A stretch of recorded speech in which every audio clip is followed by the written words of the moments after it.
یہ صدائے حریت جموں کشمیر ہے۔ کشمیر اپ ڈیٹ کے ساتھ ابن سلام۔ جموں و لداخ کے مسلم اکثریتی علاقوں میں آج مسلسل 123ویں روز بھی بھارتی فوجی محاصرہ اور دیگر پابندیاں جاری رہیں۔ کشمیری عوام بھی بھارت کے کشمیر مخالف اقدامات کے خلاف ناراضی کے اظہار کے طور پر ہڑتال جاری رکھے ہوئے ہیں۔ سول سوسائٹی کی تنظیموں کے بین الاقوامی اتحاد سیوکس مانیٹر نے شہری آزادیوں سے متعلق درجہ بندی میں بھارت کی پوزیشن میں تنزلی کر دی ہے۔ سیوکس مانیٹر نے عوام کی طاقت پر حملہ کے عنوان سے اپنی ایک رپورٹ میں مقبوضہ کشمیر میں انسانی حقوق کے علمبرداروں کے خلاف کریک ڈاؤن، صحافیوں اور سول سوسائٹی کے گروپس پر حملوں اور مقبوضہ کشمیر میں مسلسل لاک ڈاؤن پر شدید تشویش کا اظہار کیا۔ بھارتی وزیر مملکت برائے داخلہ جے کشن ریڈی نے کہا ہے کہ مقبوضہ کشمیر میں رواں برس 4 اگست سے 5161 کشمیری گرفتار کیے گئے۔ پارلیمنٹ میں خطاب کرتے ہوئے انہوں نے کہا ہے کہ گرفتار کیے جانے والوں میں سیاسی رہنما، کارکن اور دیگر لوگ شامل ہیں۔ انٹرنیٹ کی مسلسل بندش کے باعث غیر فعال رہنے والے ہزاروں کشمیریوں کے واٹس ایپ اکاؤنٹس بند اور ان پر موجود تصاویر، ویڈیوز اور دیگر مواد غائب ہونا شروع ہو گیا ہے۔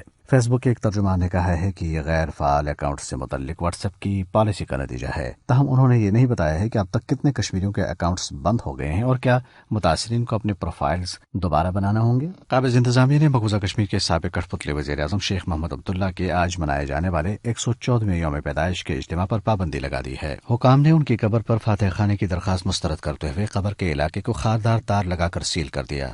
اپ ڈیٹ ختم ہوا۔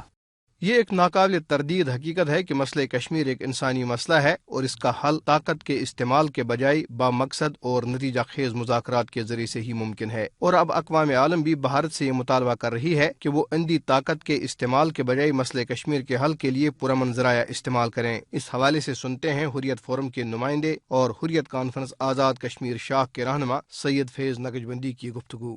سویڈن کے بادشاہ آج کل بھارت کے دورے پہ ہیں۔ انہوں نے مسئلہ کشمیر کے حل کے لیے ثالثی کا کردار ادا کرنے کی پیشکش کی ہے۔ حریت کانفرنس ان کے اس سٹیٹمنٹ کو سراہتی ہے اور ساتھ ہی بھارت پہ زور دیا کہ وہ مقبوضہ کشمیر میں جو بھارت نے ریسٹرکشنز لگائی ہیں، اس وقت مقبوضہ کشمیر دنیا سے کٹا ہوا ہے، کمیونیکیشن بلیک آؤٹ ہے۔ انہوں نے بھارت پہ اپنے اس دورے میں زور دیا ہے کہ وہ یہ ریسٹرکشنز اور جو وہاں پر ہونے والے مظالم ہیں ان کو بند کرائیں، اور ساتھ ہی مسئلہ کشمیر کے حوالے سے انہوں نے ثالثی کا آفر دیا ہے۔ ہم اس کو ہائیلی اپریشیٹ کرتے ہیں۔ گزشتہ 72 سال کے دوران پاکستان اور بھارت کے درمیان بات چیت کے کئی ادوار ہوئے، لیکن دو طرفہ بات چیت ہمیشہ ناکام ہوئی۔ اس لیے اب مسئلہ کشمیر کے حل کے لیے عالمی برادری کی ثالثی اور مداخلت ناگزیر ہے، تاکہ اس مسئلے کا کوئی ایسا آور و مندانہ حل تلاش کیا جائے جو کشمیری عوام کی خواہشات کے مطابق ہو۔